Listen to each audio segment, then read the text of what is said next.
अध्याय 71 प्रतिबंध को सक्रिय करना। अनुवादक ड्रैगन बोट ट्रांसलेशन। संपादक ड्रैगन बोट ट्रांसलेशन। रौनक का अब साधना करने का मन नहीं था। वह बड़ी मुश्किल से जमीन से उठा और विक्रम को धन्यवाद देने के लिए हाथ जोड़कर अभिवादन किया। धन्यवाद छोटे भाई, अगर आपको कोई आपत्ति न हो तो यह मेरी कमर की निशानी है। अभी भी इसका कुछ समय बाकी है। अगर आप साधना करना चाहते हैं तो कर सकते हैं। मुझे नहीं लगता कि लवीश कुछ समय के लिए फिर से आएंगे।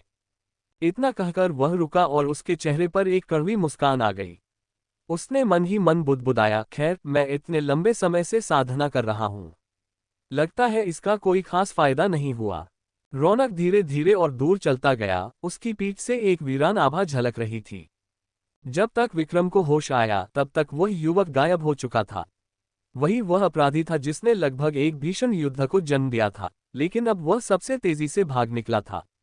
वह कब चला गया उसे तो पता ही नहीं चला। विक्रम ने मन ही मन आह भरी। राजधानी में वाकई घात लगाए बैठे शेर और छिपे हुए अजगर थे। बस उसे इस युवक की असली पहचान नहीं पता थी। विक्रम ने रौनक द्वारा दिए गए कमरबंद के प्रतीक चिन्ह को देखा। यह उच्च गुणवत्ता वाले सफेद स्पिरिट जेड से बना था। छूने पर यह गर्म महसूस हुआ और देखने में बेहद पारदर्शी था। सूर्य की रोशनी में ये कांच की तरह चमक रहा था, जिस पर एक अंकित था। स्पिरिट गैदरिंग पवेलियन ने कमर पर बांधे जाने वाले टोकन को प्रमाण के रूप में इस्तेमाल किया। विक्रम द्वारा टोकन दिखाए जाने के बाद एक सेवक उसे कमरे में ले गया। सेवक के कदम स्थिर थे।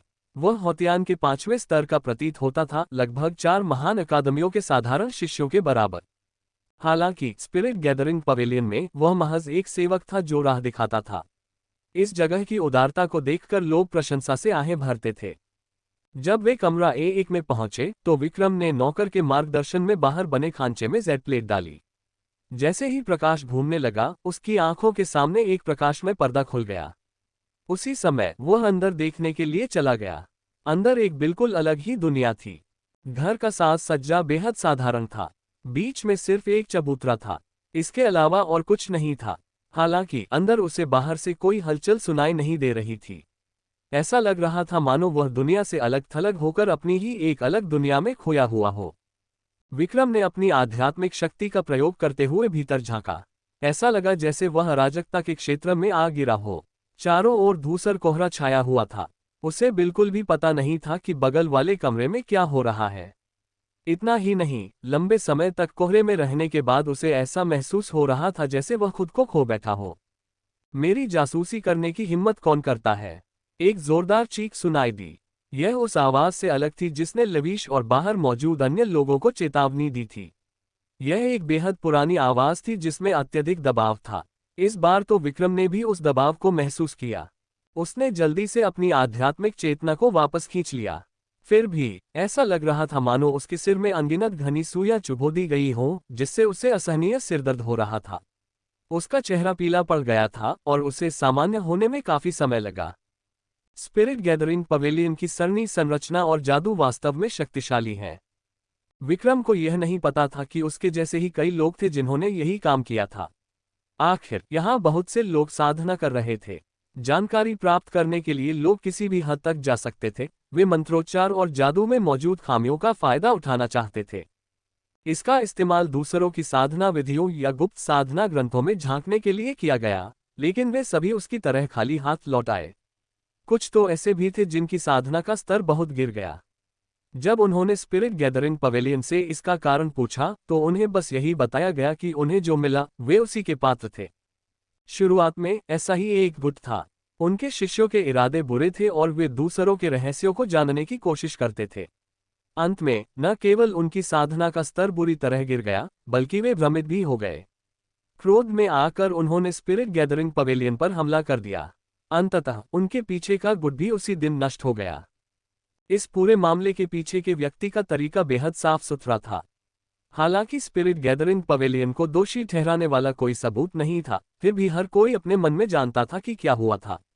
उसके बाद से किसी ने भी स्पिरिट गैदरिंग पवेलियन को उकसाने की हिम्मत नहीं की और न ही कोई वर्जित नियम तोड़ने की हिम्मत करता था। विक्रम को अब भी पता नहीं था कि वह एक बार फिर नरक के द्वार पर आ गया है। इस जगह की रहस्यमयता देखकर वह आखिरकार निश्चिंत हो गया और साधना एवं ध्यान करने लगा। इसका प्रभाव सचमुच स्पष्ट था और यह रेड लुवान पीक पर हुए प्रभाव से कहीं बेहतर था। ये देखकर कि अब बहुत कम समय बचा है, उसने जल्दी से लिटिल ग्रीन, लिटिल रेड और लिटिल ब्लैक को बुलाया। तीनों नन्हे बच्चे पिछले कुछ दिनों से घुटन महसूस कर रहे थे। अचानक वे ऐसे बाहर निकल आए जैसे लगाम छूटने के बाद बेकाबू घोड़े हों। लिटिल ब्लैक और लिटिल ग्रीन तो ठीक थे, लेकिन लिटिल रेड के उड़ने के लिए यहाँ जगह बहुत कम थी। वह मजबूर होकर अपने पंख समेटकर वहीं उदास खड़ी रही। उसकी आंखों में शिकायत का भाव साफ झलक रहा था। फिलहाल काम चला लो, आखिरकार यह एक विशेष परिस्थिति है। विक्रम ने मन बना लिया, अगर उसे साधना करनी हो तो ये जगह वाकई अच्छी होगी, लेकिन लिटिल ग्रीन और बाकी लोगों के लिए ये जगह बहुत ज्यादा होगी। अगली बार उन्हें जंगल और निर्जन स्थानों पर ले जाना होगा। डिंग, मेजबान ने 10 दिनों के लिए अपनी साधना लिटिल ब्लैक को सौंप दी है। Closing square bracket. 100 गुना वापसी सफलतापूर्वक शुरू हो गई है। Closing square bracket. मेजबान को 1000 दिनों की साधना प्राप्त हुई। Closing square bracket. इस बार भी लिटिल ब्लैक ही था। विक्रम ने उनके साथ कुछ करने की योजना बनाई। तीनों छोटे बच्चे एक साथ साधना करेंगे। लिटिल ब्लैक थोड़ा पीछे था, इसलिए उसे अपनी साधना का कुछ और समय उसे देना होगा। उसी समय एक दूरदराज के स्थान पर बादल पर्वत की चोटी को घेरे हुए थे और ऐसा लग रहा था मानो हाथ बढ़ाकर तारों को छू लिया जाए और चांद को गले लगा लिया जाए। एक प्राचीन वृक्ष दिखाई दे रहा था जिसकी जड़ें आपस में गुंथी हुई थीं। उसकी पत्तियां इतनी लंबी थीं मानो बादलों में समा रही हो, मानो सूर्य और चंद्रमा के प्रकाश में नहा रही हो। प्रकाश चारों ओर फैल रहा था और ये दृश्य असाधारण लग रहा था। मुकुट एक आवरण की तरह था और उसके ऊपर हरे भरे रंग फैले हुए थे। पत्तियों के बीच से ध्यानमग्न एक आकृति धुंधली सी दिखाई दे रही थी। अचानक उसने अपनी आंखें खोली और एक हरी पत्ती धीरे से उसकी हथेली पर गिर पड़ी। दिलचस्प, किस लापरवाह व्यक्ति ने फिर से प्रतिबंध को छुआ। उसके होठों के कोने पर धीरे धीरे मुस्कान उभर आए। पल भर में हवा रुक गई और बादल भी थम गए। केवल पत्तों की सरसराहट सुनाई दे रही थी, मानो अनगिनत लोग फुसफुसा रहे हों। जब वह जांच करने गया तो उसने पाया कि आध्यात्मिक बोध का अंश पूरी तरह से गायब हो चुका था। ऐसा लग रहा था मानो अभी जो कुछ हुआ था वह महज एक भ्रम था। ये जानना जरूरी था कि ऐसा पहले कभी नहीं हुआ था। उस नन्हे बच्चे ने मुझ पर इतना गहरा प्रभाव डाला कि मैं भी इसे महसूस कर सका, लेकिन वास्तव में मैं उसकी आध्यात्मिक चेतना को नहीं खोज पाया। ऐसा लगता है कि उसकी प्रतिक्रिया की गति काफी तेज है। ये तो बस अफसोस की बात है। फिर उसने अपनी आंखें दोबारा बंद कर लीं। हवा चली, बादल चले और प्राचीन वृक्ष डोल गया। अध्याय 72 और भी मुसीबतें। जिस समय विक्रम स्पिरिट गैदरिंग पवेलियन में साधना कर रहे थे, शव परिवार के शिष्य जो उन्हें लंबे समय से नहीं ढूंढ पा रहे थे, उनके पास वापस जाकर उन्हें सूचना देने के अलावा कोई विकल्प नहीं बचा था। ये सुनकर समरसिंह गुस्से से आग बबूला हो गया। क्या तुमने उसे सच में खो दिया? दोनों शिष्यों को मामले की गंभीरता का एहसास तब हुआ जब उन्होंने समरसिंह का उदास चेहरा देखा, मानो वह किसी को खा जाने वाला हो। पहले तो उन्हें लगा कि उन्होंने गांव का एक छात्र खो दिया है, लेकिन अब जब उन्होंने परिवार के मुखिया को देखा तो उन्हें लगा कि मामला कुछ और ही है। उनके सिर के ऊपर से एक तीव्र दबाव आया। तलवारबाजी की तकनीक आसमान से गरजते हुए प्रहार के साथ नीचे आए। दोनों शिष्यों ने अचानक खून के बड़े बड़े घूंट फूंक दिए। डरे हुए बटेरों की तरह वे कांप रहे थे और सिर उठाने की हिम्मत नहीं कर पा रहे थे। कृपया हमारी जान बख्श दीजिए, परिवार के मुखिया। हम उसका करीब से पीछा कर रहे थे। किसने सोचा होगा कि वह व्यक्ति पलक झपकते ही गायब हो जाएगा। उसे हमारी जासूसी का पता चल गया होगा और उसने किसी तरह की साजिश रची होगी। तीसरे बुजुर्ग का चेहरा भी कुछ ठीक नहीं लग रहा था। यह विक्रम ही हत्यारा है, वरना उसे हमारी जासूसी का पता कैसे चलता और वह इन दोनों शिष्यों से छुटकारा पाने के तरीके कैसे सोचता। वह जरूर अपराधबोध से ग्रस्त है और भागने की कोशिश कर रहा है। समरसिंह अपना गुस्सा काबू नहीं कर सका। वह युग के हत्यारे को पकड़ने ही वाला था, लेकिन इन दो शिष्यों की वजह से उसने उसे जाने दिया। भला वह गुस्सा क्यों न होता।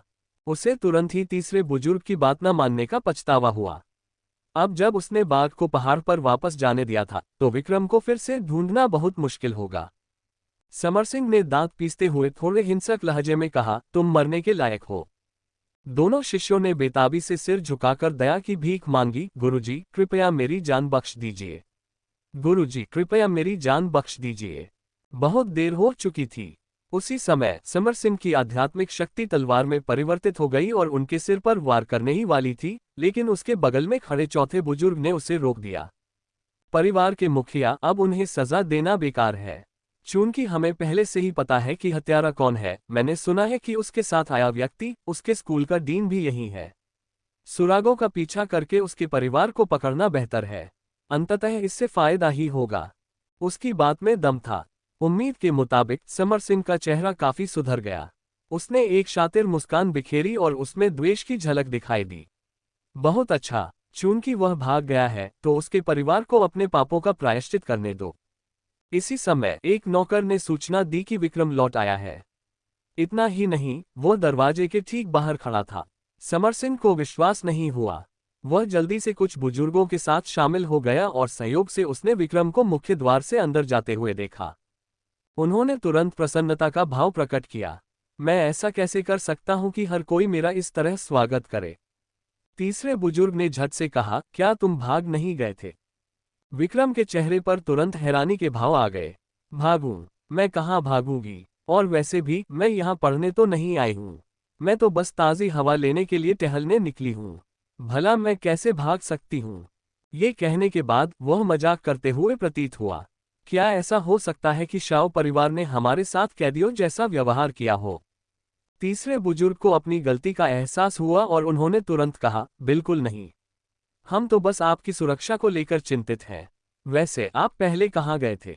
इतने दिनों से आपका कोई पता नहीं चला, तो हमें लगा कि शायद आपके साथ कुछ हो गया हो, लेकिन लाख कोशिश करने के बाद भी हम आपको ढूंढ नहीं पाए। विक्रम ने अपने हाथ में पकड़ी हुई थाली को लहराया। तभी सबको एहसास हुआ कि यह वास्तव में स्पिरिट गैदरिंग पवेलियन की एक थाली थी। आप सचमुच स्पिरिट गैदरिंग पवेलियन गए थे? विक्रम ने सिर हिलाया। मैंने सुना है कि स्पिरिट गैदरिंग पवेलियन का साधना कक्ष काफी अच्छा है। मैंने साधना में बहुत ज्यादा समय बिता दिया। सबको मेरे बारे में चिंता करने के लिए क्षमा चाहता हूँ। अगर और कुछ नहीं तो मैं पहले अपने कमरे में वापस जा रहा हूँ। समर सिंह बुजुर्गों और अन्य लोगों की सतर्क निगाहों के बीच विक्रम शांतिपूर्वक अंदर दाखिल हुआ। अन्य बुजुर्गों ने एक दूसरे की ओर देखा। बुजुर्ग जी, इसे देखिए। उन्हें लगा था कि विक्रम भाग गया है, इसलिए इसमें कोई शक नहीं था कि वही हत्यारा है। लेकिन अब जब वह वापस आ गया है, तो अगर वह सच में हत्यारा है तो क्या वह इतना मूर्ख होगा? क्या वह सीधे जाल में फंस जाएगा?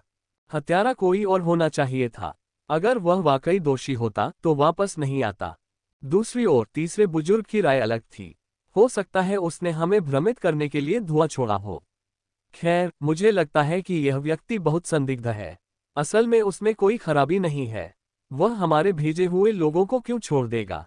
हो सकता है यह महज एक दुर्घटना हो। इसके अलावा ऐसा करने का क्या फायदा है? धुआं छोड़ने वाले बम को छोड़ने के बजाय सीधे भाग निकलना बेहतर है। विक्रम के अलावा कई और लोग भी पहले ही बाहर चले गए थे। उनके पीछे भेजे गए शिष्य सभी वापस आकर रिपोर्ट देने लगे, लेकिन उन्हें कुछ भी असामान्य नहीं मिला। समर सिंह कुछ देर तक असमंजस में रहा। चलो पहले वाली योजना पर ही कायम रहते हैं। फिलहाल हमें दुश्मन को सतर्क नहीं करना चाहिए।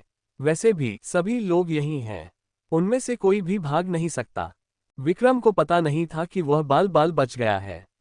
जब वह आंगन में लौटा तो निर्देशक ने कहा, शाओ परिवार को आपसे कुछ बात करनी है। वे काफी चिंतित लग रहे हैं। अभी घर में घुसते ही हम एक दूसरे से टकरा गए। कुछ नहीं हुआ। आपको पता नहीं। जब उन्होंने देखा कि आप काफी समय से वापस नहीं आए हैं, तो उनका चेहरा थोड़ा पीला पड़ गया। उन्होंने कई बार मुझसे पूछने के लिए किसी को भेजा। ये वाकई अजीब है कि अब कुछ भी नहीं हो रहा है। डीन के उपहास ने विक्रम को सोचने पर मजबूर कर दिया। अच्छा, ठीक है, इससे पहले आप कहाँ गए थे? मैं साधना करने के लिए स्पिरिट गैदरिंग पवेलियन गया था।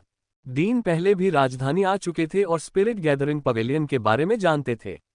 ये सुनकर वे आश्चर्यचकित रह गए और बोले, बच्चे, तुम तो कमाल हो। मैं तुम्हें बताने ही वाला था, लेकिन मुझे उम्मीद नहीं थी कि तुम इसे खुद ढूंढ लोगे। तुम्हारी गाड़ी की नंबर प्लेट भी शानदार है।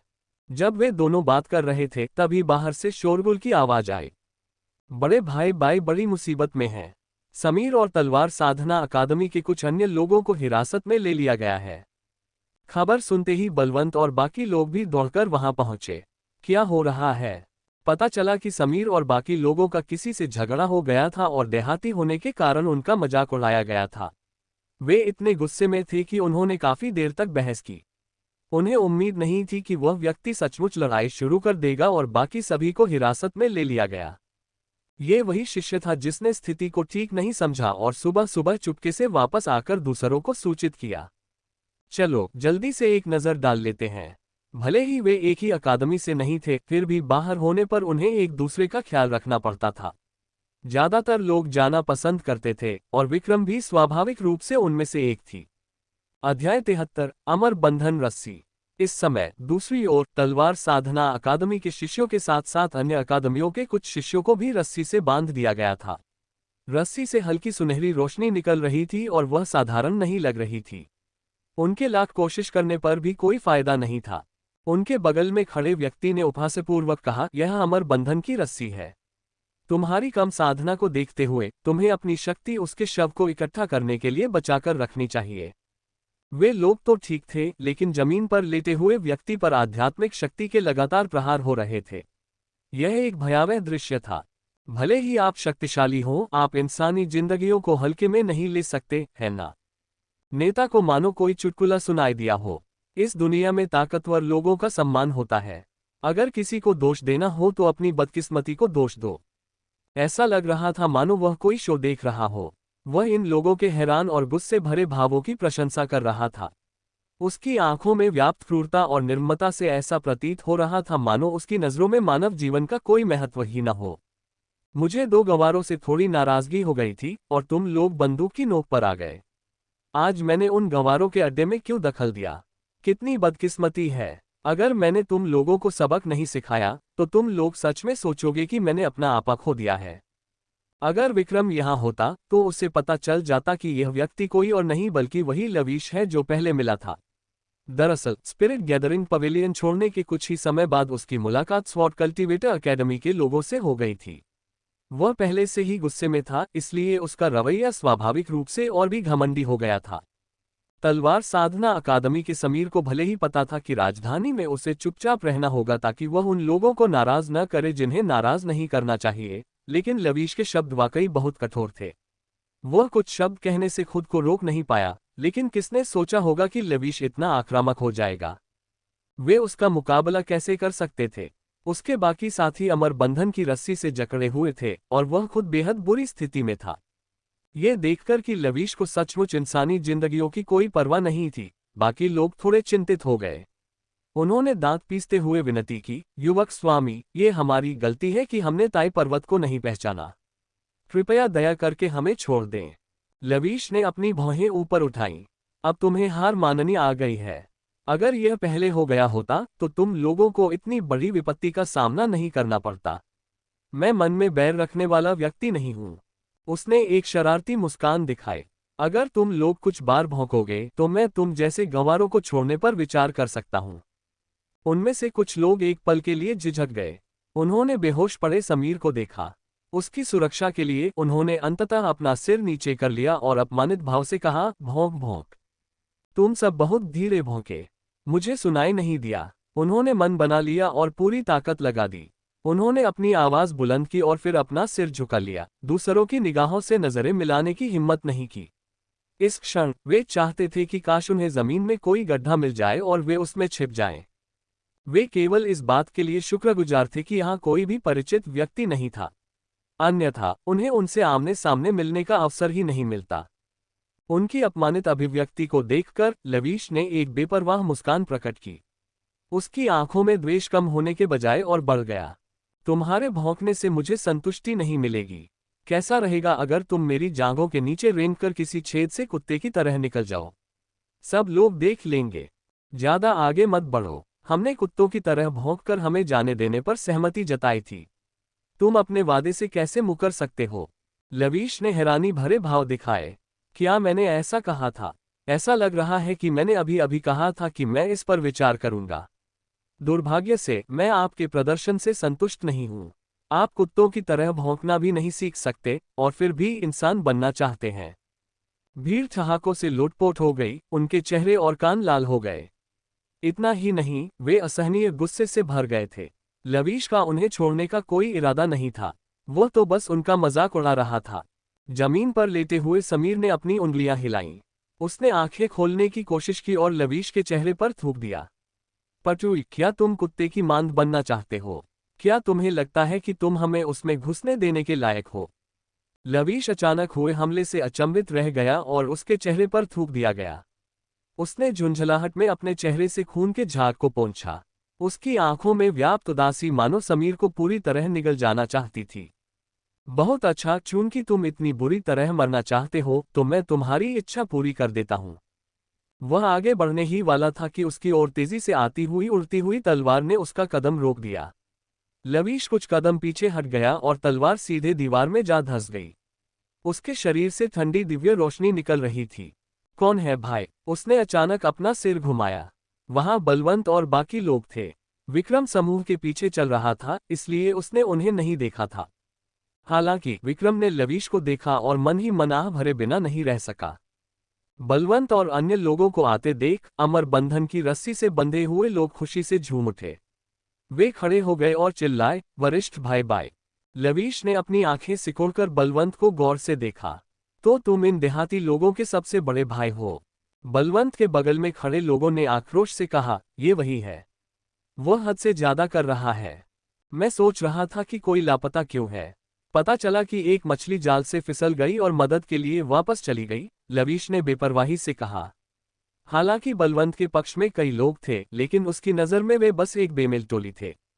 बलवंत हमेशा से ही अहंकारी और घमंडी था, लेकिन वह ये भी जानता था कि राजधानी में कई काबिल लोग हैं। उसे जल्दबाजी में कोई कदम नहीं उठाना चाहिए, इसलिए उसने अपने गुस्से पर काबू रखा। इसके अलावा रवाना होने से पहले उसके गुरु ने उन्हें बार बार चेतावनी दी थी कि वे किसी तरह की परेशानी खड़ी न करें। लेकिन जब उसने समीर की दयनीय हालत देखी तो वह क्रोधित हुए बिना नहीं रह सका। उसने अपने क्रोध को काबू में रखते हुए शांत भाव से कहा, मुझे आश्चर्य है कि इस छोटे भाई ने तुम्हें कैसे नाराज किया। तुम चाहे जितने भी क्रोधित हो, तुम्हें शांत हो जाना चाहिए। सभी ने जल्दी से समीर को जमीन से उठाया। उसी समय बलवंत के हाथ में एक आध्यात्मिक प्रकाश चमका। सुनहरी रस्सियां एक एक करके टूट गईं। अमर बंधन रस्सी से बंधे शिष्य भी समूह में लौट आए।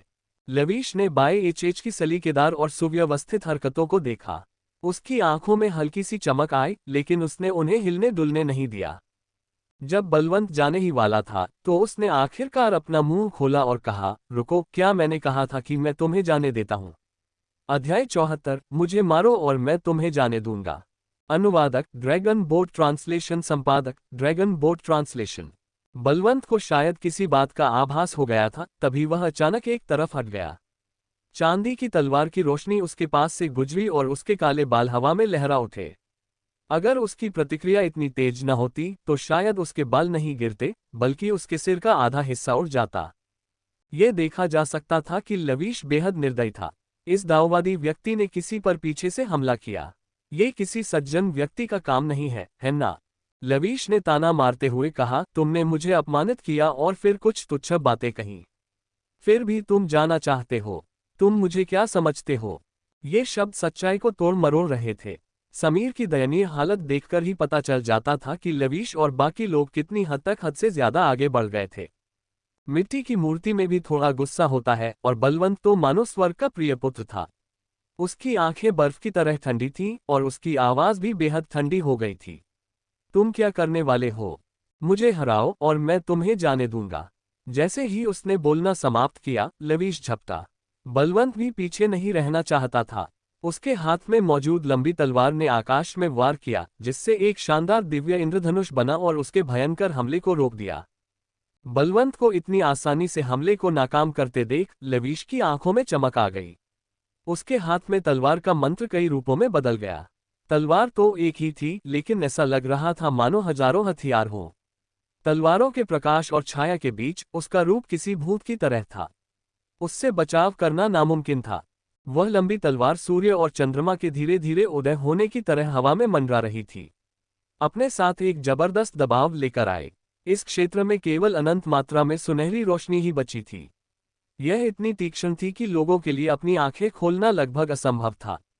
बलवंत पूरी तरह से उसमें डूबा हुआ था और सूर्य और चंद्रमा धीरे धीरे उसके करीब आ रहे थे। ये देखकर कि स्थान तेजी से संकरा होता जा रहा है, उसने अचानक वार किया, लेकिन वह धुंध की तरह छट गया। ये वास्तव में एक भ्रम था। हालांकि लेविश अपनी तलवार लेकर पीछे से आ गया। सौभाग्य से बलवंत सतर्क था और बाल बाल बच गया, लेकिन समय पर निकली तलवार की ऊर्जा ने उसके शरीर में एक छेद भी कर दिया। ये देखकर सभी लोग बलवंत के लिए चिंतित हो गए। लेविश द्वारा रचा गया भ्रम अत्यंत वास्तविक प्रतीत हो रहा था। इसके अलावा इसमें कुछ हद तक आक्रमणकारी शक्ति भी थी। बलवंत ज्यादा से ज्यादा इस मायाजाल को तोड़ सकता था, लेकिन इससे लेविश को कोई नुकसान नहीं पहुंच सकता था।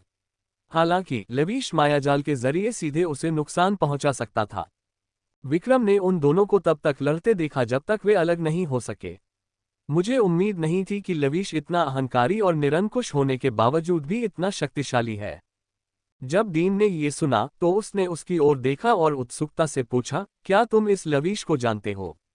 विक्रम ने सिर हिलाकर कहा, जब मैं टहलने के लिए बाहर गई थी तब मेरी भी उससे बहस हुई थी। ये डीन ने अपने होठों को चटकाने से खुद को नहीं रोका। समीर और बाकी लोगों को इस दयनीय हालत में देखकर वह पूछे बिना नहीं रह सके, क्या उसने तुम्हारे साथ कुछ नहीं किया? वह भी ऐसा करना चाहता था, लेकिन उस समय किसी ने उसे रोक दिया। तो जल्दी से टीम में छिप जाओ। लेविश के साथ पहले से ही हमारे संबंध अच्छे नहीं हैं। ये व्यक्ति छोटी छोटी बातों पर भी बदला लेने की कोशिश करेगा। विक्रम को कोई आपत्ति नहीं थी, उसे बिल्कुल भी डर नहीं था। हालांकि जब उसने डीन के चिंतित चेहरे को देखा तो वह प्रतीकात्मक रूप से उनके करीब चला गया। बड़े भाई ठीक हो जाएंगे, है ना? ये कैसी बकवास कर रहे हो? सीनियर ब्रदर बाई सबसे शक्तिशाली हैं। उनकी जीत निश्चित है। दूसरों का मनोबल बढ़ाकर अपनी प्रतिष्ठा कैसे बर्बाद कर सकते हो? हालांकि उसने ऐसा कहा, फिर भी सभी अनिश्चित थे। वे देख सकते थे कि लेविश इस समय अपनी पूरी ताकत का इस्तेमाल नहीं कर रहा था। वह चूहे को पकड़ने वाली बिल्ली की तरह था, मानो कोई खेल खेल रहा हो। बलवंत ने दुश्मन के बारे में उसकी कम आंकलन का फायदा उठाया और तलवार आकाश को तोड़ देती है का उपयोग करते हुए एक चाल चलने का नाटक किया। उसने अपने हाथ में लंबी तलवार इस तरह पकड़ रखी थी मानो वह कोई दैत्य हो जो आकाश और पृथ्वी को चीर सकता हो। उसने तलवार की नोक से इशारा किया और आकाश में एक गहरी दरार दिखाई दी। ऐसा लग रहा था मानो किसी विशाल छेद से ये दरार खुल गई हो और उसमें से हवा बह रही थी। विशाल तलवार की हल्की सी परछाई दरार में धुंधली सी दिखाई दे रही थी, और जो कुछ उनके सामने प्रकट हुआ वह तो बस हिमशैल का एक छोटा सा हिस्सा था। दरार बड़ी होती जा रही थी, लेकिन फिर भी उन्हें पूरी तस्वीर दिखाई नहीं दे रही थी। सबको लग रहा था कि अगर पूरी तस्वीर सामने आ गई तो आकाश भी उसे सहन नहीं कर पाएगा। ऐसा लग रहा था मानो किसी दूसरी दुनिया की प्राचीन तलवार को बुला लिया गया हो और आकाश पृथ्वी भी उस तलवार पर टिकी हो। तलवार की शक्ति से सब हिल गए और दर्जनों मील पीछे हट गए, यहां तक कि केंद्र में मौजूद लेविश भी। उसकी निगाहें थोड़ी बदली और अनगिनत सुनहरी रोशनी उगते सूरज की तरह आकाश में फैल गई। उसके पीछे से एक विशाल सूर्य उदय हुआ और दुनिया एक हल्के सुनहरे प्रकाश में डूब गई, मानो उससे किसी देवता का जन्म हुआ हो। विशाल तलवार को सूर्य के और करीब आते देख लेविश ने उसे सीधे रोकना चाहा। अचानक उसकी हथेली से अपार आध्यात्मिक ऊर्जा का विस्फोट हुआ। धमाका! विशाल तलवार और सुनहरा सूर्य आपस में टकरा गए। ऐसा लगा मानो आकाश भी इस भीषण टक्कर को सहन नहीं कर सका और कांपने लगा। अदृश्य लहरों ने तेजी से कंपन पैदा किया और आसपास की जमीन पल भर में साफ हो गई। अनगिनत फूल, पौधे और पेड़ पल भर में राख में बदल गए। कुछ भी नहीं बचा। सब कुछ इतना साफ हो गया मानो कुछ बचा ही न हो। सूर्य दो भागों में बंट गया था और बीच में एक तलवार गड़ी हुई थी। इस दृश्य ने भीड़ पर कोई खास प्रभाव नहीं डाला। ऐसा लग रहा था मानो दुनिया में बस यही तलवार बची हो और उसके सामने सब कुछ तैरते बादलों जैसा था। दुनिया की हर चीज तलवार से चकनाचूर हो गई। बलवंत की स्थिति में कोई बदलाव नहीं आया, लेकिन लेविश ने आधा कदम पीछे हट गया। उसके चेहरे पर कुछ अप्रिय भाव थे और उसने पहले की हल्की सी अवमानना को आखिरकार त्याग दिया। इसके बजाय उसके चेहरे पर एक गंभीर और उग्र भाव आ गया। मुझे तो ये पता ही नहीं चला कि आप में अभी भी कुछ क्षमता बाकी है। उसके सामने विशाल तलवार उससे मात्र आधा कदम दूर थी। यदि बलवंत रुककर यह न सोचता कि लेविश का दर्जा असाधारण है और वह अपने पीछे के परिवार को नाराज नहीं करना चाहता, तो दूरी इतनी अधिक नहीं होती। बलवंत ने संक्षेप में कहा, मुझे जीतने देने के लिए धन्यवाद। अब क्या हम चलें? आखिरकार लवीश ने पहले कहा था कि अगर वह उसे हरा देता है तो वह सबको जाने देगा। लवीश ने पीछे मुड़कर अपनी पीठ की ओर देखा। उसका चेहरा रंग बदलते पैलेट की तरह था। उसे विश्वास नहीं हो रहा था कि वह सचमुच एक देहाती लड़के से हार गया है। अध्याय 75 नीच बदमाश। अनुवादक ड्रैगन बोट ट्रांसलेशन। संपादक ड्रैगन बोट ट्रांसलेशन। तुम मौत को दावत दे रहे हो। बलवंत की सतर्कता का फायदा उठाते हुए लवीश ने अपना हाथ हिलाया, जिससे जमीन से धूल की एक मोटी परत उठी और सबकी दृष्टि धुंधली हो गई। उसी समय उसकी आस्तीनों से एक काली रोशनी निकली और तेजी से बलवंत की ओर बढ़ी। बड़े भाई बाय, सावधान रहें। जब तक बलवंत ने इसे देखा तब तक बहुत देर हो चुकी थी। गहरे हरे रंग की रोशनी सीधे उसके बाएं कंधे में जा घुसी। ये वास्तव में एक अतुलनीय तीर था जिसने बाहरी सुरक्षा घेरा तोड़ दिया था। ये स्पष्ट था कि यह अत्यंत कीमती सामग्रियों से बना एक विशेष गुप्त हथियार था। भाले के मुख पर छोटे छोटे छेद थे जो गिये की तरह मांस में धंसे हुए थे। खांचों से ताज़ा खून बह रहा था। घाव छोटा था, फिर भी उसे साफ करना बेहद मुश्किल था। इसके अलावा अगर इसे समय पर नहीं हटाया गया तो खून बहने और मौत का भी खतरा था। बलवंत तुरंत जमीन पर गिर पड़ा। सबने जल्दी से उसे उठाया। उनकी आंखों में क्रोध की आग जल रही थी। तुम नीच इंसान, तुमने हद पार कर दी। तुम हमारे बड़े भाई बाई को हरा नहीं सकते थे, इसलिए तुमने उन पर छुपकर हमला किया। लवीश ने तो बेशर्मी से कहा, मैंने ये तो नहीं कहा कि तुम गुप्त हथियार का इस्तेमाल नहीं कर सकते, है ना? ये तुम्हारी अपनी मूर्खता है।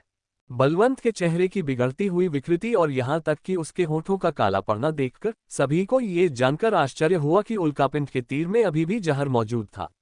ये स्पष्ट था कि लवीश के तरीके बेहद क्रूर थे। जल्दी से हमें विषनाशक दवा दो। लवीश ने अपनी जेब से एक छोटी चीनी मिट्टी की बोतल निकाली। ये दवा यही है। अगर आप में क्षमता है तो आकर ले जाए। ज्यादा आगे मत बढ़ो। भले ही हम तुम्हें हरा न सकें, लेकिन क्या तुम्हें लगता है कि इतने सारे लोगों के साथ हम तुम्हें हरा नहीं सकते? लवीश और बाकी लोग बेहद शक्तिशाली थे, लेकिन इस तरफ संख्या बहुत कम थी। कई चींटियां मिलकर एक हाथी को मार सकती हैं। हालांकि सबसे अधिक युद्ध शक्ति वाले बलवंत की गतिशीलता अस्थायी रूप से कम हो गई थी, फिर भी उनसे निपटना मुश्किल नहीं होना चाहिए। लवीश ने उनकी धमकी को गंभीरता से नहीं लिया। इसके बजाय उसने एक चुनौती भरी मुस्कान दिखाई। क्या तुम मुझे डराना चाहते हो? और लोग, क्या तुम्हें लगता है कि तुम और लोगों के साथ जीत जाओगे? वह रुका और अर्थपूर्ण ढंग से बोला, खैर, मेरे पास तुम्हारे साथ समय बिताने के लिए बहुत समय है। जहां तक तुम्हारे बड़े भाई बाई की आर्थिक स्थिति की बात है तो मुझे नहीं पता। उन्हें पता नहीं था कि यह किस प्रकार का जहर था, लेकिन जहर का असर बहुत जल्दी दिखने लगा। पहले तो बलवंत के होठों पर सिर्फ एक खरोंच थी, लेकिन अब उसका चेहरा दिन ब दिन बदसूरत होता जा रहा था। वह पालथी मारकर बैठ गया, अपने शरीर की सारी आध्यात्मिक शक्ति को केंद्रित कर रहा था। वह विष को बाहर निकालना चाहता था, लेकिन अचानक उसने मुंह भरकर काला खून थूक दिया। बड़े भाई बाय, क्या आप ठीक हैं? सभी लोग स्तब्ध और चिंतित थे। जब लवीश ने ये देखा तो उसके चेहरे पर एक बेफिक्र मुस्कान फैल गई। यह कोई साधारण जहर नहीं है। मैंने इसमें हॉटियन के 8वें चरण के उड़ने वाले कनखजूरे, बिच्छू, मेढक, सांप और छिपकली से बने 5 जहरों का इस्तेमाल किया है। विशेष विषुण गोली के बिना अमर भी तुम्हें नहीं बचा पाएगा। इसके अलावा अगर तुम अपनी आध्यात्मिक शक्ति का इस्तेमाल करके जहर को बाहर निकालने की कोशिश करोगे तो इसका असर और भी तेजी से होगा। पहले तो उसने कुछ नहीं कहा, लेकिन अब उसने अपना मुंह खोल दिया। ये स्पष्ट था कि वह सबके साथ खिलवाड़ कर रहा था और वह निश्चित रूप से विषनाशक दवा नहीं देगा। उसका मकसद सबको रोते और दया की भीख मांगते देखना था और फिर उन्हें यातना देने का मौका ढूंढना था। शिष्यों में से एक ने लवीश की लापरवाही का फायदा उठाते हुए विषनाशक दवा छीनने की कोशिश की। हालांकि इससे पहले कि वह पास पहुंच पाता, आध्यात्मिक ऊर्जा की एक धारा प्रवाहित हुई और लवीश ने तिरस्कारपूर्वक कहा, तुम्हारी हिम्मत कैसे हुई इतनी दयनीय शक्ति दिखाने की और खुद को मूर्ख साबित करने की? तुम सब में से शायद इस बड़े भाई बाई में ही कुछ काबिलियत बची हो। बाकी सब तो निकम्मे हो। मेरी सलाह है कि अपनी शक्ति बचाकर रखो और बड़े भाई बाई के शव को लाने का इंतजार करो। हमें ऐसा क्या करना होगा जिससे आप हमें एंटीडोट देने के लिए तैयार हो जाएं? मैंने कहा, जब तक तुम घुटने टेककर प्रणाम नहीं करोगे और फिर मेरी जांघों के नीचे रेंग कर नहीं जाओगे, शायद जब मेरा मूड अच्छा होगा तो मैं तुम्हें जीवित रहने देने पर विचार करूंगा। लवीश ने पहले भी ऐसा कहा था, लेकिन अफसोस की बात है कि उसने अपना वादा नहीं निभाया। जो लोग पहले उसके झांसे में आ चुके थे वे अब उस पर भरोसा करने को तैयार नहीं थे। हालांकि बलवंत का चेहरा बुरी तरह से काला नीला पड़ गया था। अगर उसने अपने दिल की रक्षा के लिए अपनी आध्यात्मिक शक्ति का इस्तेमाल न किया होता तो शायद वह अब ऐसा न कर पाता। या मैं तुम्हें एक और मौका दे सकता हूं। अगर तुम में से कोई मुझे हरा सकता है तो मैं तुम्हें इसका इलाज दे दूंगा। बलवंत को छात्रों में सबसे शक्तिशाली तलवारबाज माना जाता था। उनके अलावा उन्हें कौन हरा सकता था, और अगर कोई हरा भी देता तो कौन जानता था कि लवीश अपने वादे से मुकरकर कोई निर्मम तरीका अपनाएगा। सबने एक दूसरे की ओर देखा। सचमुच कोई और रास्ता नहीं था। क्रोध से पागल हो चुके वे लोग उससे निपटने के लिए बल प्रयोग करने को तैयार थे। तुम हद से ज्यादा कर रहे हो। ज्यादा से ज्यादा हम तुमसे लड़ेंगे। अगर बड़े भाई बाई मर गए तो तुम भी मर सकते हो। लवीश ने ताना मारते हुए कहा, तुम लोग जितना चाहो कोशिश कर सकते हो। दोनों पक्षों के बीच अचानक तलवारें तनी हुई थीं और बारूद की गंध और भी तेज हो गई थी। रुको, बलवंत की कमजोर आवाज सुनाई दी।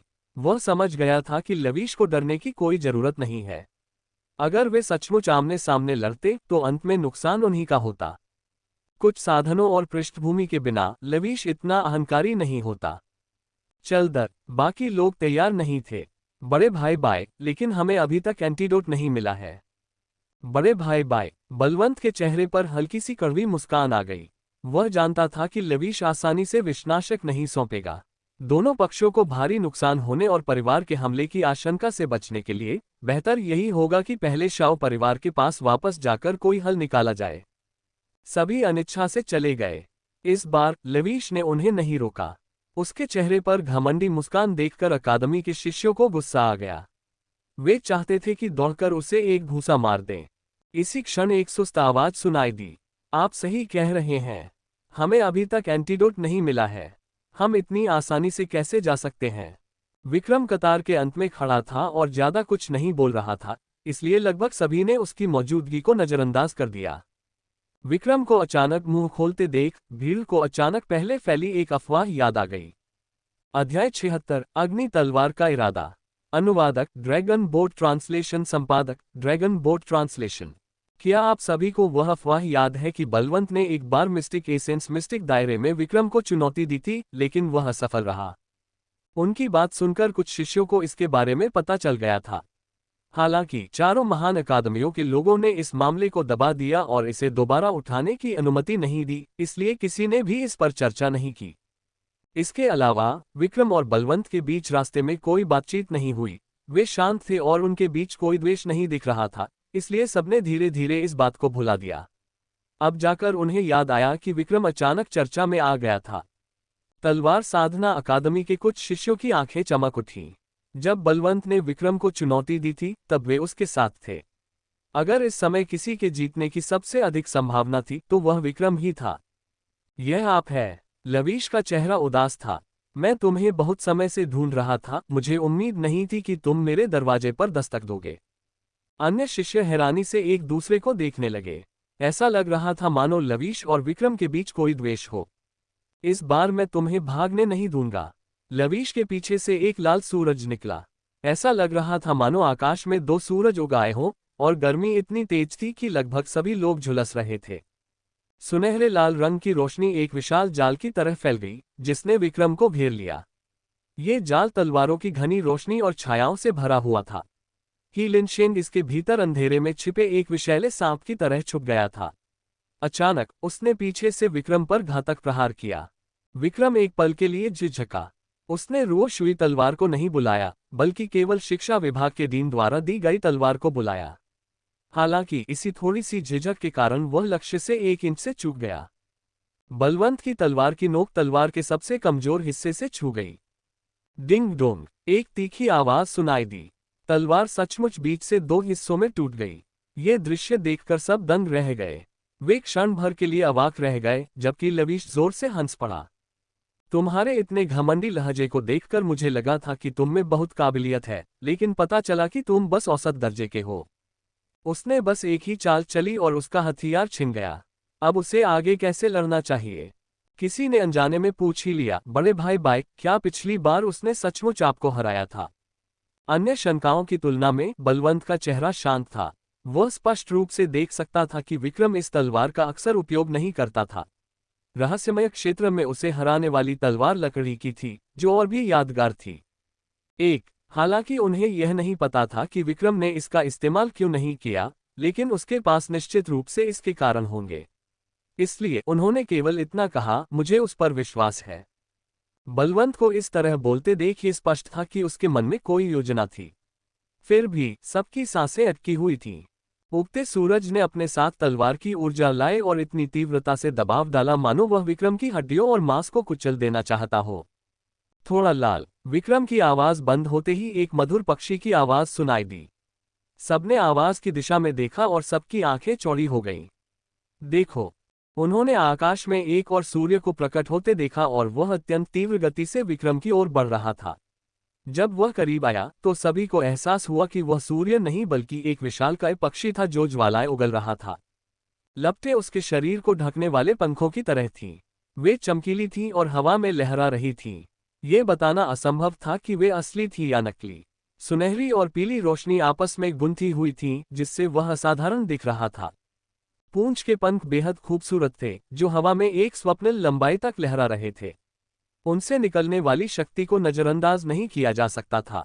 अचानक उसने अपना मुंह खोला और लवीश के पीछे के सूर्य को निगल लिया। ये दृश्य देखकर सब लोग पूरी तरह से अचंभित रह गए। किसी ने अविश्वास से कहा, यह एक लाल लुवान है। यह उन लाल लुवान से अलग क्यों है जिन्हें मैं आमतौर पर देखता हूं? वास्तव में विक्रम का रेड लुवान न केवल सामान्य से बड़ा था, बल्कि उसके खूबसूरत पूंछ के पंख भी असाधारण थे। उसके लौ जैसे पंखों और अत्यधिक दबाव का तो जिक्र ही नहीं। इसे रेड लुवान कहने के बजाय ये फीनिक्स पक्षी जैसा अधिक था। लवीश को भी यह उम्मीद नहीं थी कि उसका हमला एक पक्षी द्वारा बेअसर कर दिया जाएगा। इतना ही नहीं, उसे सीधे निगल लिया गया, मानो उसके चेहरे पर जोरदार थप्पड़ पड़ा हो। उसने अपनी मुट्ठी कसकर भींची और उसके माथे की नसें उभर आईं। असीम आध्यात्मिक ऊर्जा लहरों की तरह उसके शरीर से तुरंत बाहर निकली, धीरे धीरे हवा में संघनित हुई और उसके पीछे एक और उगता हुआ सूरज दिखाई दिया। मुझे नहीं लगता कि तुम इसे और बर्दाश्त कर पाओगे। जैसे ही उसने ये कहा, सूरज उगने से पहले ही लिटिल रेड ने अपने होठों को चटकाया और उसे निगल लिया। हे लिन इतना गुस्से में था कि वह अपने शब्द भी पूरे नहीं कर पाया। तुम! उसने अपना सिर इस तरह झुकाया मानो वह भोजन की प्रतीक्षा कर रहा हो। सब लोग अवाक रह गए। ये समझना जरूरी था कि यह खाने की चीज नहीं थी, बल्कि सच्ची अग्नि से परिपूर्ण तलवार की शक्ति थी।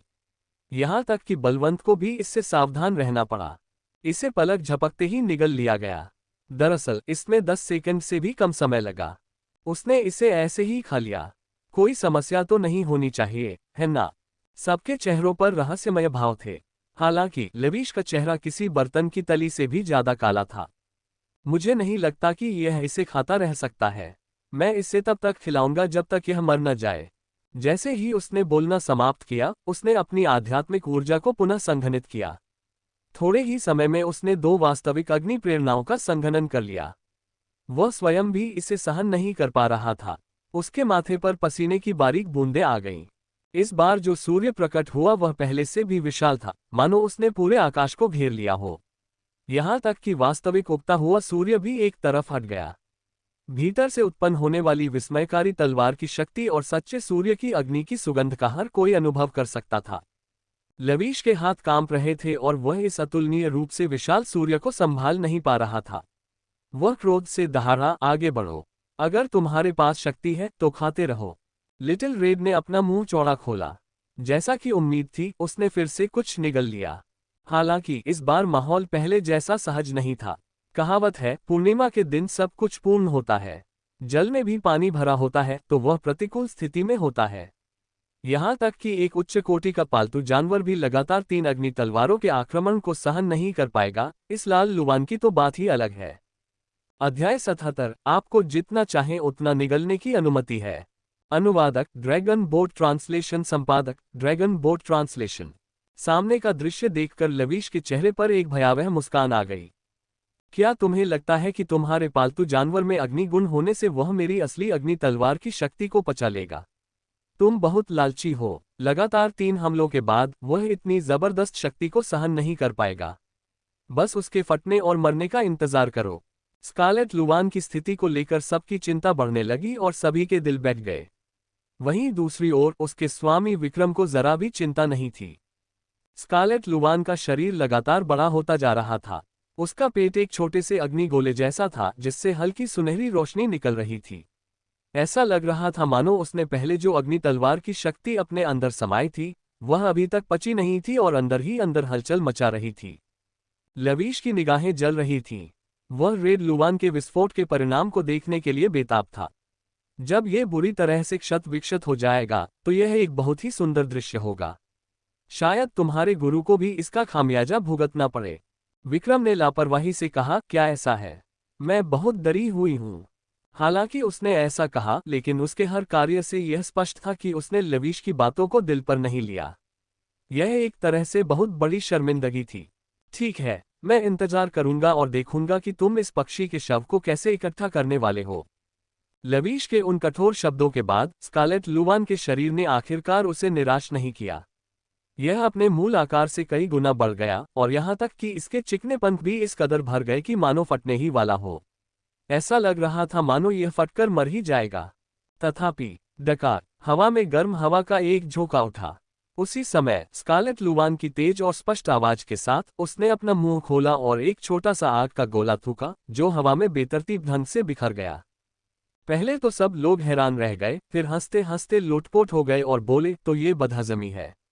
मुझे लगा कुछ और है पर ये तो बस एक डकार है। फिर फटने और मरने का खतरा क्यों है?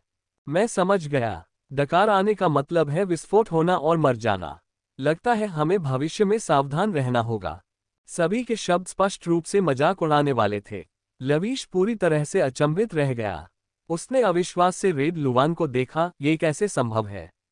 इसने मेरी 3 सच्ची अग्नि तलवारों की शक्ति को निगल लिया। ये सुरक्षित कैसे हो सकता है?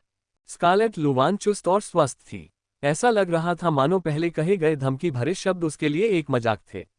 लवीश का चेहरा पीला पड़ गया था। विक्रम ने चिढ़ाते हुए कहा, माफ करना। लिटिल रेड का पेट थोड़ा भरा हुआ था, इसीलिए ऐसा है। यह उतना भी नहीं है जितना कुछ लोग कहते हैं। अब जब इसने इसे पचा लिया है तो मुझे लगता है कि यह अभी भी और अधिक ट्रू फायर स्वॉर्ड इंटेंस खाना चाहेगी। लिटिल रेड ने सहयोग किया और सिर हिलाया।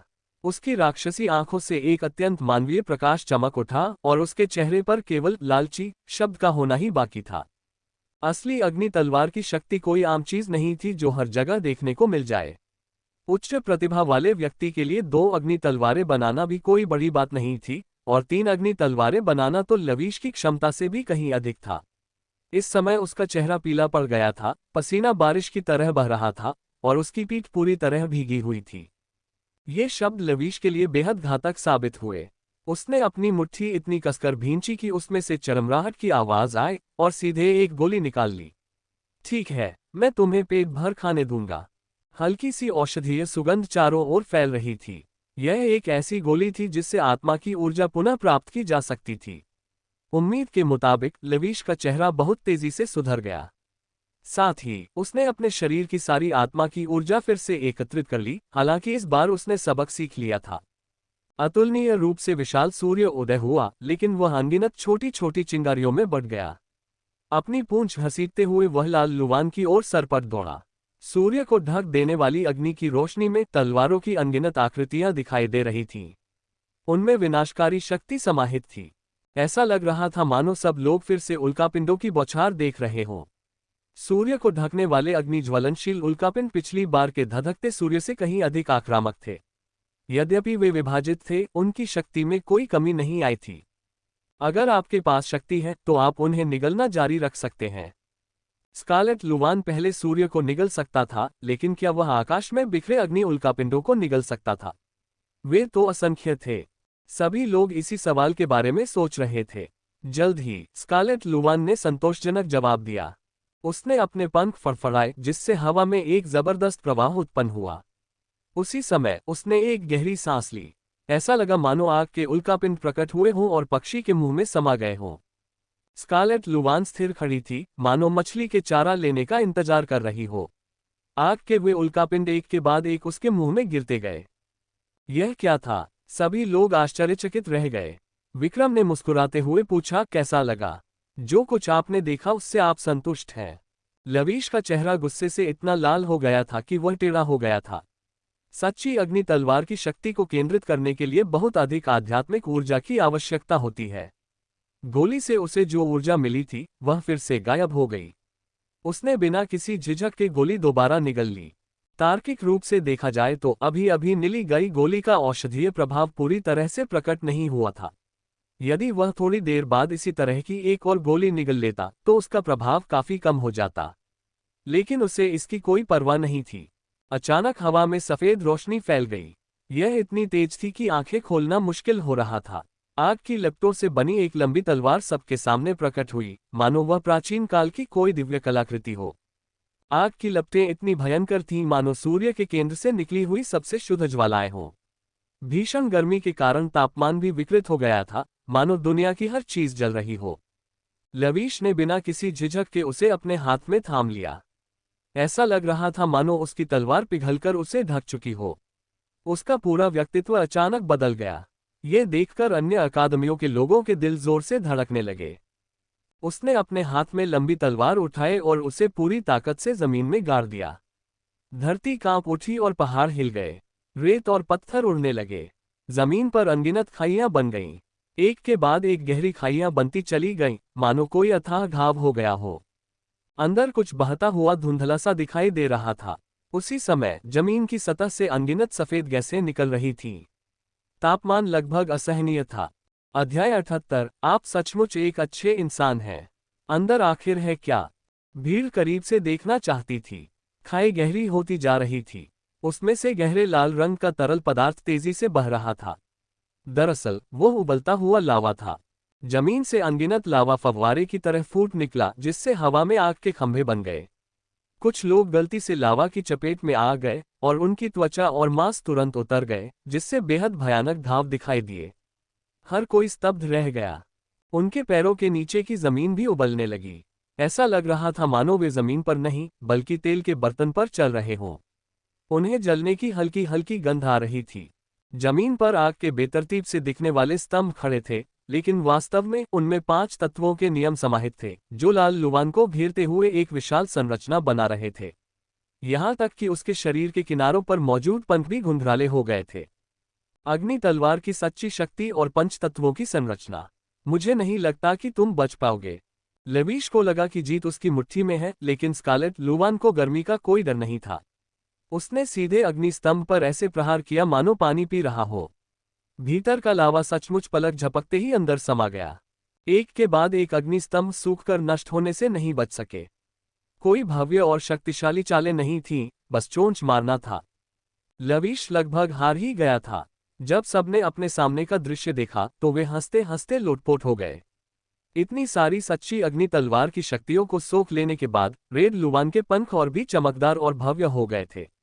सच्ची अग्नि तलवार की शक्तियां मूल रूप से शक्तिशाली थीं, लेकिन अब वे पोषण देने वाली बन गई थीं।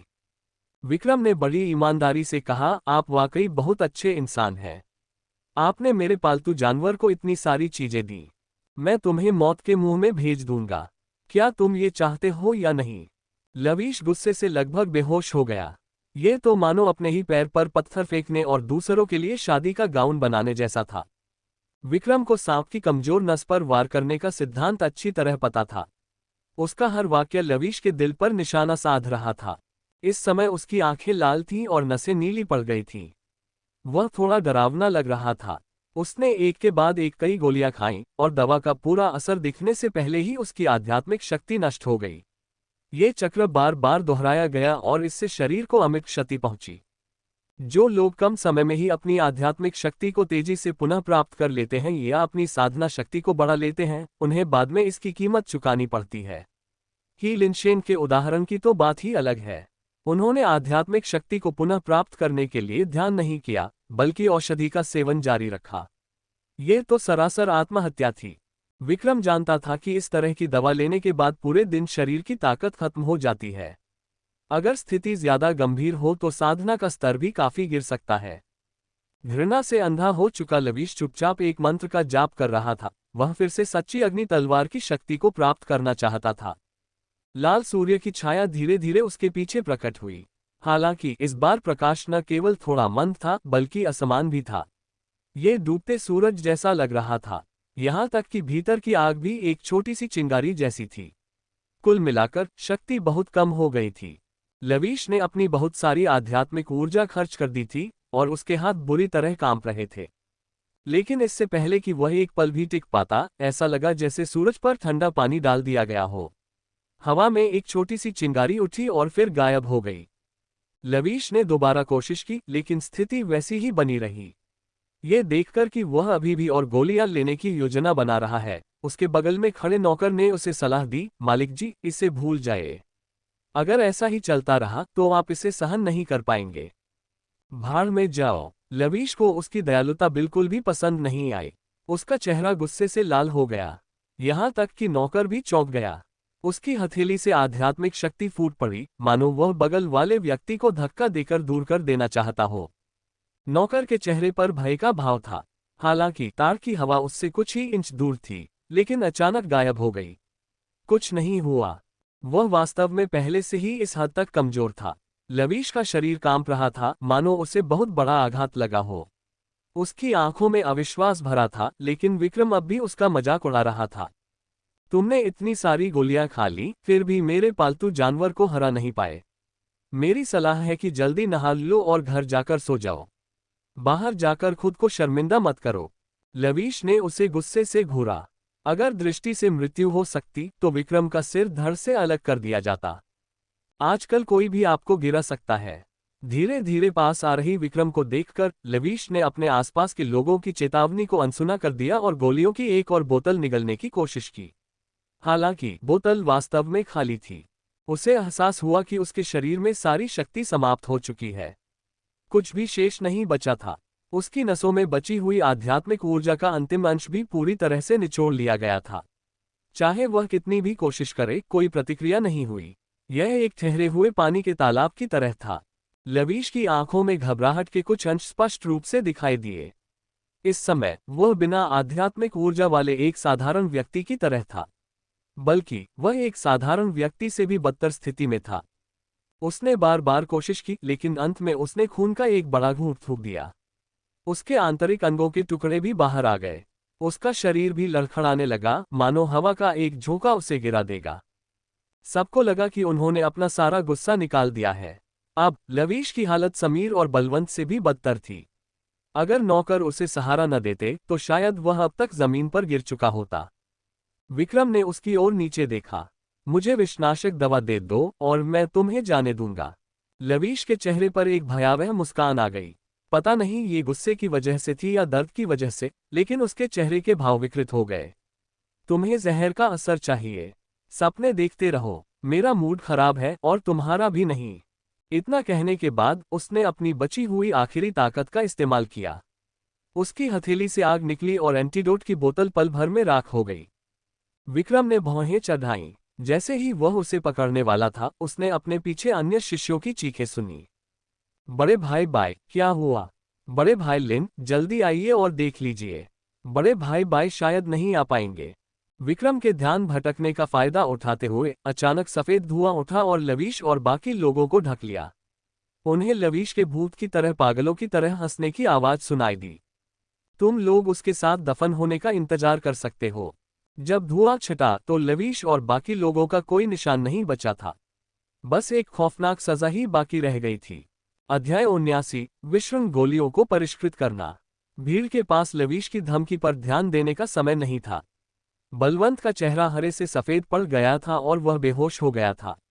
उसकी आंखें बंद थीं। अगर उसकी छाती में हल्की सी हलचल न होती तो वह किसी मृत व्यक्ति से कम नहीं दिखता। हालात उम्मीद के मुताबिक नहीं थे। विक्रम ने माथे पर शिकन डाली। उसने देखा कि बलवंत के कंधे पर लगे घाव से काली गैस निकल रही है और उसकी नसों में तेजी से फैल रही है। जब उसने अपनी आध्यात्मिक शक्ति अंदर भेजी तो उसे ऐसा लगा जैसे वह नष्ट हो रही हो। विक्रम ने तुरंत अपनी आध्यात्मिक शक्ति वापस ले ली। वह आध्यात्मिक शक्ति अब पुनः प्राप्त नहीं की जा सकती थी और विष से दूषित हो चुकी थी। वह केवल उसे हवा में विलीन होने दे सकता था। अब हमें क्या करना चाहिए? जब जहर बड़े भाई भाई के दिल में प्रवेश कर जाएगा तो मुझे डर है कि एक अमर भी उन्हें बचा नहीं पाएगा। बलवंत के हृदय में अभी भी आध्यात्मिक शक्ति का एक कमजोर गोला शेष था। हालांकि काली ऊर्जा के क्षरण की तीव्रता को देखते हुए यह अधिक समय तक नहीं टिकेगा। हमारे पास इस समय एंटीडोट मौजूद नहीं है। अगर हमें इसे परिष्कृत करने के लिए कोई रसायनज्ञ मिल भी जाए तो भी बहुत देर हो चुकी होगी। हर कोई गर्म तवे पर बैठी चींटियों की तरह बेचैन था, समझ नहीं आ रहा था कि क्या करें। केवल विक्रम ने इत्मीनान से एक फटा हुआ छोटा बर्तन निकाला। मुझे माफ करना, मैं वास्तव में एक कीमियागर हूं। विस्मयादिबोधक चिन्ह, विस्मयादिबोधक चिन्ह, विस्मयादिबोधक चिन्ह। कई लोगों को याद आया कि विक्रम ने एक बार मिस्टिक एसेंस मिस्टिक दायरे में गोलियां बनाई थीं और उन्होंने अपना सिर पीट लिया। मैं इसे कैसे भूल सकता हूं? क्या यहाँ कोई कुशल रसायनज्ञ मौजूद नहीं है? लेकिन हमें इस जहर का फॉर्मूला नहीं पता। हम इसका विषनाशक कैसे बना सकते हैं? इसके अलावा ये जहर बेहद खतरनाक है। इसे बनाने के लिए कम से कम तीसरे दर्जे के रसायनज्ञ की आवश्यकता है। लेकिन सीनियर ब्रदर लिन, अभी अभी हुए युद्ध के बाद विक्रम शायद पशु वशीकरण के मामले में और भी अधिक निपुण हो गया था। हालांकि सभी ने उसे रहस्यमय क्षेत्र में एक बार अभ्यास करते देखा था, लेकिन इस समय ऐसा लग रहा था कि वह सामान्यतः औषधियां नहीं बनाता था। लगभग सभी लोग भूल ही गए थे कि ऐसा भी कुछ होता है। उस समय विक्रम द्वारा रहस्यमय क्षेत्र में तैयार की गई औषधीय गोली वास्तव में अच्छी थी, लेकिन वह अभी के लिए पर्याप्त नहीं थी। इसके अलावा विषनाशक गोली को तैयार करना सामान्य औषधीय गोलियों जितना आसान नहीं था। अगर कुछ गड़बड़ हो गई तो वे न केवल जहर को निष्क्रिय नहीं कर पाएंगे, बल्कि स्थिति और भी बिगड़ जाएगी। दूसरे शब्दों में, यह एक घातक जहर की गोली बन जाएगी। बलवंत की सुरक्षा के लिए किसी ने भी जोखिम उठाने की हिम्मत नहीं की। वे केवल इतना ही कह सके, सीनियर ब्रदर लिन, क्यों न हम पास के किसी औषधि की दुकान पर जाएं? वहां कोई डॉक्टर या रसायनज्ञ जरूर होगा। तब समस्या का इलाज करना आसान होगा। विक्रम ने अपनी भौहें ऊपर उठाईं। क्या आपको यकीन है कि वह तब तक टिक पाएगा? इस समय बलवंत बड़ी मुश्किल से सांस ले पा रहा था। उसकी सांसें भी मुश्किल से सुनाई दे रही थीं। ये देखकर सब लोग भयभीत हो गए। उन्हें डर था कि अगले ही पल उसकी सांसें रुक जाएंगी।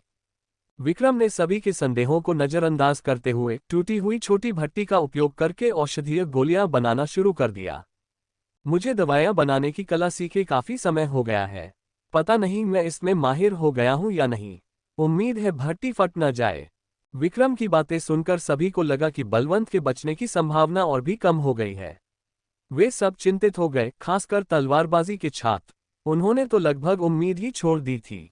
अब जब उन्हें कोई और रसायन शास्त्री नहीं मिल पा रहा था तो बलवंत मृत्यु के कगार पर था। अगर उसे बचाया नहीं गया तो वह मर जाएगा। हालांकि विक्रम की हालत देखकर वह भरोसेमंद नहीं लग रहा था। उसके हाथ में एक छोटी सी टूटी हुई भट्टी थी, फिर भी उसने ऐसे शब्द कहे। यह एक दुविधा थी। इसे भूल जाओ। मौत का इंतजार करने से बेहतर है कि उसे अभी बचा लिया जाए। हमें अब भी सीनियर ब्रदर लिन पर भरोसा रखना चाहिए, भले ही वह शिष्य एक पल के लिए रुका और विक्रम की ओर देखा। उसने अपने हाथों से धूल उठाए, उसे अपनी नाक की नोक पर रखा और ध्यान से सूंघा। उन्हें पता नहीं था कि वह क्या कर रहा है, लेकिन उसके चेहरे के भाव अचानक जटिल हो गए। वह थोड़ा अविश्वसनीय लगता है। हम इसके बारे में कुछ नहीं कर सकते। बाकियों को ये शक नहीं था कि विक्रम जानबूझकर बलवंत को फंसाएगा। अभी अभी उसके कार्यों से वे समझ गए थे कि वह उस तरह का व्यक्ति नहीं था। इसके अलावा अगर उसने कोई कदम उठाया होता तो उसे अभी सबके लिए खड़ा नहीं होना पड़ता। वरना अगर यह अतीत में हुआ होता तो इस तरह की बचकानी हरकत की बहुत बुरी तरह से निंदा की जाती और खून खराबा हो जाता। तलवारबाजी का अभ्यास करने वाला छात्र कुछ हद तक असहाय महसूस कर रहा था और विक्रम से यह पूछने की हिम्मत नहीं कर पा रहा था कि उसे कितना भरोसा है। उसे डर था कि विक्रम कहीं मुंह खोलकर यह न कह दे कि उसे 10% भी भरोसा नहीं है। जो बात सबको पता नहीं थी वह ये थी कि वह धूल लवीश द्वारा नष्ट की गई विषनाशक गोली की राख थी। उन्हें यह भी नहीं पता था कि विक्रम ने वास्तव में उसे संरक्षित करने के लिए किसी विशेष विधि का प्रयोग किया था। ठीक उसी समय जब सभी लोग लगातार आहें भर रहे थे और ये तय नहीं कर पा रहे थे कि विक्रम को आकर उन्हें बचाने देना सही कदम था या गलत। दूसरी ओर विक्रम पहले ही सफल हो चुका था। ठीक है, इस बार हमारी किस्मत खराब नहीं है। हम पहले बैच में सफल रहे और भट्टी के फटने का कोई संकेत नहीं मिला। इतना ही। सभी लोग कुछ हद तक अविश्वास में थे। उनकी संदेह भरी निगाहें टूटी हुई छोटी भट्टी पर टिकी थीं, मानो उसमें बिल्कुल भी तापमान न हो। उन्हें ये भी नहीं पता था कि भट्टी गर्म थी या नहीं। उन्हें यह नहीं पता था कि विक्रम असली अग्नि का प्रयोग कर रहा था। सतह पर तो कोई बदलाव नहीं दिख रहा था, लेकिन अंदर का उच्च तापमान उसे फैलने से रोक रहा था। ये सटीक नियंत्रण पाने के लिए किया जा रहा था। इसके लिए रसायन शास्त्र, साधना और तकनीकों की आवश्यकता और भी अधिक थी। लेकिन कितना समय बीत चुका था। उच्च कोटि के रसायन शास्त्रियों को भी इस प्रकार के विषनाशक को तैयार करने में एक निश्चित समय लगता है। विक्रम ने तो आधा घंटा भी नहीं बिताया। हर कोई यह सोचने पर मजबूर हो गया कि क्या वह मजाक कर रहा है। बड़े भाई लिन, हमें परेशान मत कीजिए। अभी तो बस थोड़ा ही समय बीता है। आपको जल्दी से गोली को परिष्कृत करना चाहिए। बड़े भाई बाई के पास वास्तव में ज्यादा समय नहीं है। जो लोग पहले विक्रम के प्रति आभारी थे, वे इस समय कुछ हद तक असंतुष्ट थे। आखिरकार प्राथमिकताएं सबकी अलग अलग होती हैं। ऐसे समय में मजाक करना उचित नहीं था। मैं आपसे विनती करता हूं, वरिष्ठ भाई लिन। विक्रम ने सबको हैरानी से देखा। उसे लगा कि वे बेवजह हंगामा कर रहे हैं। हाँ, सही है, क्योंकि वह ज्यादा देर तक टिक नहीं सकता, इसलिए मैंने दवाइयां बनाने की गति बढ़ा दी है। क्या इसमें कुछ गलत है? सबने एक दूसरे की तरफ देखा। ये बात तर्कसंगत लग रही थी। लेकिन क्या विक्रम द्वारा बनाई गई गोलियां वाकई बेहतरीन थीं? अध्याय 80, बिना किसी क्षति के वापसी। अनुवादक ड्रैगन बोट ट्रांसलेशन, संपादक ड्रैगन बोट ट्रांसलेशन। चाहे कुछ भी हो, पहले एक बार देख लेते हैं। विक्रम ने सबके सामने भट्टी खोली। सचमुच उसके अंदर एक औषधीय गोली थी। शायद वह विषण की गोली बना रहा था, या शायद कोई और कारण था। ये दवा की गोली न केवल पूरी तरह से काली थी, बल्कि इसमें कुछ धूसर रंग भी मिला हुआ था। ये किसी आम दवा की गोली जैसी भी नहीं थी। इससे हवा में दवा की तेज खुशबू फैली हुई थी और एक अजीब सी दुर्गंध आ रही थी। कई लोगों ने अपनी नाक और मुंह ढक लिए। क्या इसे खाया जा सकता है? बलवंत की सांस अभी भी आधी बची देखकर क्या ऐसा हो सकता है कि उसने अभी अपनी आखिरी सांस भी न ली हो?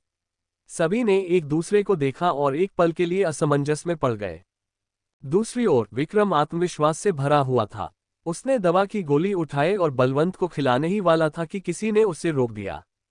बड़े भाई लिन, हम अभी भी ऐसा क्यों नहीं करते? वह कहने ही वाला था कि उसे अभी भी किसी दवा की दुकान या रसायन शास्त्री की तलाश करनी है, लेकिन बलवंत के पूरे शरीर में ऐंठन होने लगी और उसके चेहरे पर भी असहनीय दर्द के भाव दिखाई देने लगे। काली ऊर्जा और भी भयंकर होती जा रही थी, और उसकी छाती की रक्षा करने वाला दिव्य प्रकाश भी मंद होता जा रहा था, मानो उसे कोई छोटा कीड़ा खा रहा हो। वह पतन के कगार पर था। काली ऊर्जा की गति के आधार पर उसकी छाती की रक्षा करने वाला आध्यात्मिक ऊर्जा का गोला पल भर में पूरी तरह से नष्ट हो जाएगा। साथ ही जहर उसके दिल में भी प्रवेश कर जाएगा। लवीश के हाथों में मौजूद दवा की गोलियां नष्ट न भी हों, तो भी उसे बचाना असंभव होगा। यह अज्ञात था कि किसने विक्रम के हाथ से दवा की गोली छीनकर बलवंत के मुंह में डाल दी। ठीक है, मैं ये जोखिम उठाऊंगा। बलवंत को दवा की गोली निगलते देख उसे रोकना अब बहुत देर हो चुकी थी। सब लोग बलवंत की हरकतों को निहारते हुए धड़क रहे थे। लेकिन अचानक ही उनकी सांसें रुक गईं। बड़े भाई बाय, सब खत्म हो गया। मैंने तुमसे कहा था कि यह गोली भरोसेमंद नहीं है।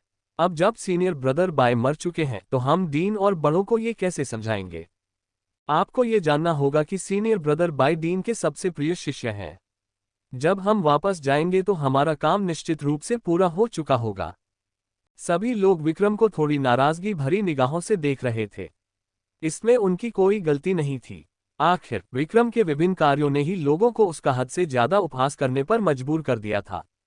ये देखकर कि मानो सभी ने अपने माता पिता को खो दिया है, विक्रम ने असहाय होकर कहा, वह अभी मरा नहीं है। बकवास, मैंने अपनी आंखों से बड़े भाई बाई को मरते देखा।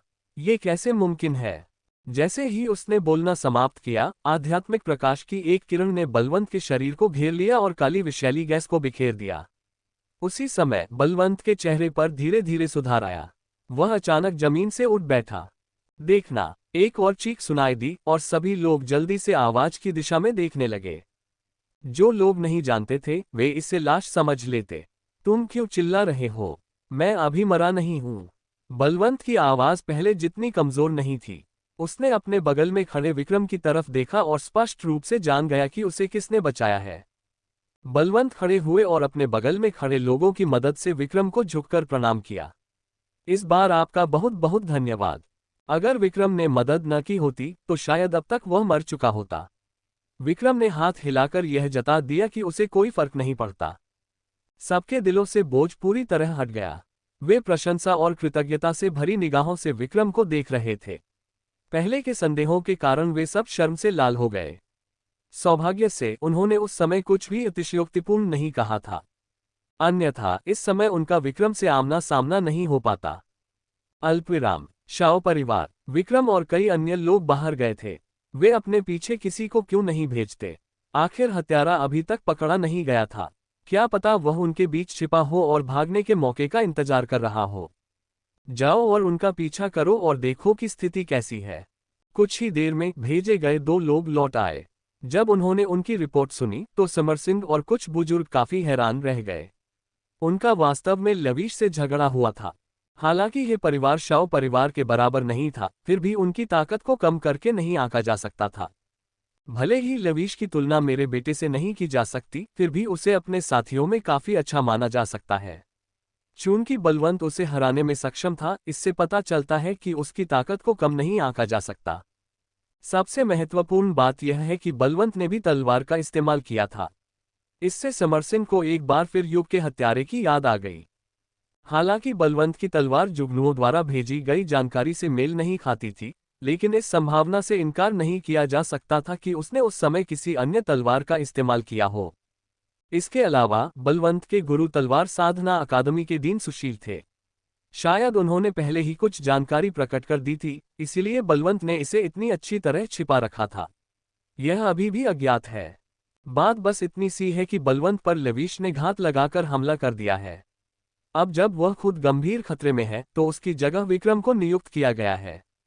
ये नाम सुनते ही तीसरे बुजुर्ग ने अनजाने में भौहें सिकोड़ लीं। समर सिंह के चेहरे पर कोई भाव नहीं झलक रहा था। तो फिर कौन हारा, कौन जीता? उनका पीछा कर रहे व्यक्ति ने सिर हिलाकर अनभिज्ञता जताई और कहा, हमने देखा कि स्थिति ठीक नहीं है, इसलिए हम पहले सूचना देने वापस आए हैं। लवीश अच्छे इरादों से नहीं आया है। चाहे वे जीते या हारे, मुझे डर है कि वह उन्हें आसानी से नहीं छोड़ेगा। इसलिए हम विशेष रूप से परिवार के मुखिया से यह पूछने आए हैं कि क्या हमें उन्हें बचाना चाहिए। बचाव? समर सिंह ने व्यंग्य किया। उनके लिए सबसे बड़ा उपहार तो यही है कि मैं उन्हें तब नहीं गिराता जब वे गिरे हुए होते हैं। फिर भी वे मुझसे ही उन्हें बचाने की उम्मीद करते हैं। यदि शाओ परिवार के लिए कठिन समय न होता तो समर सिंह 10,000 लोगों को बख्शने की बजाय गलती से 1,000 लोगों को मारना पसंद करता। उन्हें जाने दो, मरने वाले बस कुछ कम आध्यात्मिक शक्ति वाले लोग थे। इसके अलावा इन लोगों का हमारे शाओ परिवार से कोई लेना देना नहीं है। समर सिंह के लहजे में व्याप्त निर्मलता से लोग कांप उठे। उसे इस बात की कोई परवाह नहीं थी कि वे सभी लोग मर भी जाएं। ऐसा प्रतीत होता था कि वह चारों प्रमुख कॉलेजों के लोगों द्वारा आकर गड़बड़ी पैदा करने से भी नहीं डरता था। जब उसने इस बारे में सोचा तो उसे यह बात समझ में आई। अगर उन्हें मुसीबत खड़ी करनी थी तो उन्हें हे परिवार को ही निशाना बनाना चाहिए था।